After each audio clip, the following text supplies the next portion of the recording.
Hey, welcome back to The Explainer. So today, we're going to dive into a surprisingly common condition that a lot of people have heard of but don't really get, the hiatal hernia. We're going to break down what it is, why it happens, and, what you can actually do about it. All right, but before we get into the nitty-gritty, let me ask you something. Have you ever heard of an upside-down stomach? I know, it sounds totally made up, right? Like something out of a cartoon. But it's a real and potentially very serious medical condition. Stick with me, because we're going to circle back and explain exactly how that connects to our topic, so just keep that phrase in the back of your mind. Okay, so what is a hiatal hernia really? Well, to put it simply, it's when the top part of your stomach pushes through an opening in your diaphragm. That's the big muscle that separates your chest from your abdomen. A really good way to picture this is to think about a shirt button. Imagine your stomach is the button, and the opening in your diaphragm is the buttonhole. A hiatal hernia is kind of like that buttonhole getting stretched out, and the button, your stomach, slips right through. All right, so let's get right into the mechanics. What is actually happening inside your body when one of these occurs? Okay, so you've got your esophagus. That's your food pipe, right? It travels down from your chest into your abdomen to meet up with your stomach. And to do that, it has to pass through this little opening in your diaphragm, which is called the esophageal hiatus. A hiatal hernia, well, that's what happens when that opening gets a bit loose and part of the stomach pushes or bulges up into the chest. So that leads to the next big question, right? Why does this even happen? What causes that opening to loosen up in the first place? Well, it usually boils down to a few main things. For one, the tissues that support everything can just weaken. This can happen as we get older or from things like smoking. Then there's pressure. Think about increased pressure inside your abdomen, maybe from obesity, pregnancy, or even just from coughing a lot or dealing with constipation. That pressure can literally push the stomach upward. And yeah, for some folks, it's just in their genes.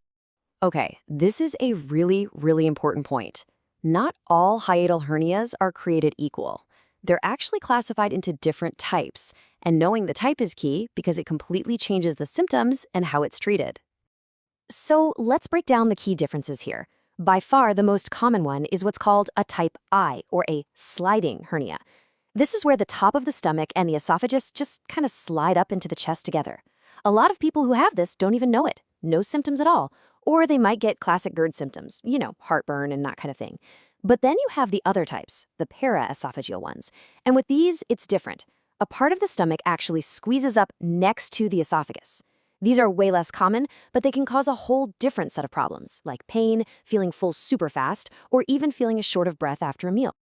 And that difference between the types, well, that brings us straight to the potential risks. Because while most sliding hernias are pretty mild, those paraesophageal types can get serious. And I'm not just being dramatic here. The source material is crystal clear. These can come with a risk of life-threatening complications. So let's look at what that actually means. Okay, so these are the big ones to know about. Hey, remember that upside-down stomach I mentioned at the very beginning? Well, here it is. It's called a gastric volvulus, and it's when the stomach literally twists on itself. Then you have other really serious problems like strangulation, where the blood supply to the stomach gets cut off, or incarceration, where it just gets trapped. I mean, these are all full-blown medical emergencies. On top of that, you can have issues like bleeding, anemia, or even ulcers forming in that trapped section of the stomach. All right, I know that sounds pretty scary, but let's shift gears and talk about the path forward. Because the good news is there's a very clear process for diagnosing and treating these things. One of the most interesting things here is how these are often found. Because the most common type often has no symptoms, a lot of people find out they have one completely by accident. Maybe during a chest x-ray or a CT scan they were getting for something totally unrelated. So, once a doctor suspects you might have one, there are two main tests to confirm it. First step is something called a barium swallow. You drink this special liquid, they take some x-rays, and it's the best test just to see if a hernia is there at all. After that, they'll likely do an endoscopy. That's where they use a tiny camera to go down and get a really good look, which is crucial for figuring out the exact type of hernia you're dealing with. And when they're in there with the camera, they're looking for a very specific clue. They're looking at something called the Z-line. It's basically the junction where your esophagus tissue meets your stomach tissue. If that line is sitting more than 2 centimeters above the diaphragm opening, bam, that's a huge sign that you're looking at a type 1 sliding hernia. Okay, so you've got the diagnosis. Now what? how are these things actually treated?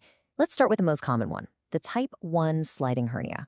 The game plan for type I is actually really logical, and it's all based on your symptoms. So step 1, if you have 0 symptoms, you don't need to do a thing. No treatment necessary. Step 2, if you're getting that heartburn and reflux, the first line of defense is lifestyle changes and medications like PPIs. Those are proton pump inhibitors that cut down on stomach acid.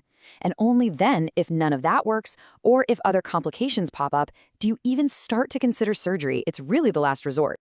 But what about those other types? The paraesophageal ones, the less common but more serious kind? Well, the approach for them is totally different.